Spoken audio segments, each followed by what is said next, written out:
What's up, little buds out there? We're here with hardcore legend Axl Rotten. You're watching the Highpoint, Jimmy Stars, Sexy Steve, the Hellcats. And of course, the hardcore chair swinging freak himself, Axl Rotten, right here for your YouTube viewing pleasure. So I'm gonna jump it off first with Axl. From a young into a vet. I'm just wondering. You're not a vet yet. No, from a young into a vet. Okay. Are you talking about yourself? No.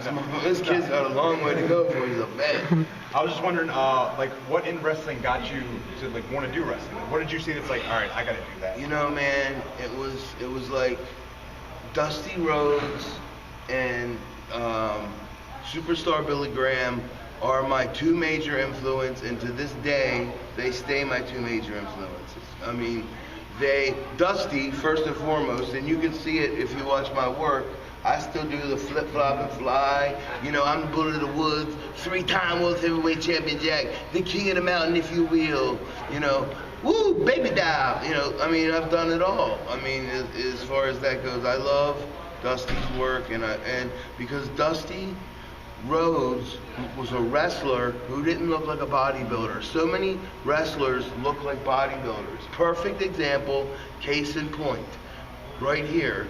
These guys don't look like bodybuilders, but no, I'm dead ass serious. Two super talented young guys that I see a big future for. And I think people need to stop being so closed-minded and open up that door and allow people to know that the people of yesteryear, kind of like myself, who were young when we started, are still cool and vital and can go out there and have a crowd going crazy, and kids like this that aren't, 50, 60, 70 years old, still in the main event of a pay-per-view, go out there and drive the fans wild. When is TNA going to wake up? When is WWE going to wake up? When is Ring of Honor going to give up? It's like, these companies just don't understand. You have the dichotomy that is professional wrestling is good versus evil. That's all it is. Everyone tries to blur the line with, sometimes he acts good, sometimes he acts bad, but at the end of the day, what is he? That's what makes it fun. Because, by Tuesday morning, you're thinking at work, driving down the road, I wonder what he meant when he said that. And hopefully there was some dimwit smart enough to remember what he said when he meant that. Well, our next question will be, as a fan growing up, what was that one piece of merchandise that you loved and you cherished? That one piece of wrestling merchandise that was your favorite piece of merchandise? Wow, man, I have never been asked that question. In all the podcasts, webcasts, radio, television interviews, I have never been asked what my favorite wrestling toy was. You know what it was? I'll tell you exactly what it was. Now, it comes to mind vividly now. It's the very first LJN Andre the Giant wrestling figure that stood like this, Afro, couldn't move, but no matter what, I had him going, I thought it was something, I go to Madison Square Garden, I went to the Silverdome, 90,000 people, Hulk Hogan, I'm going to kill you.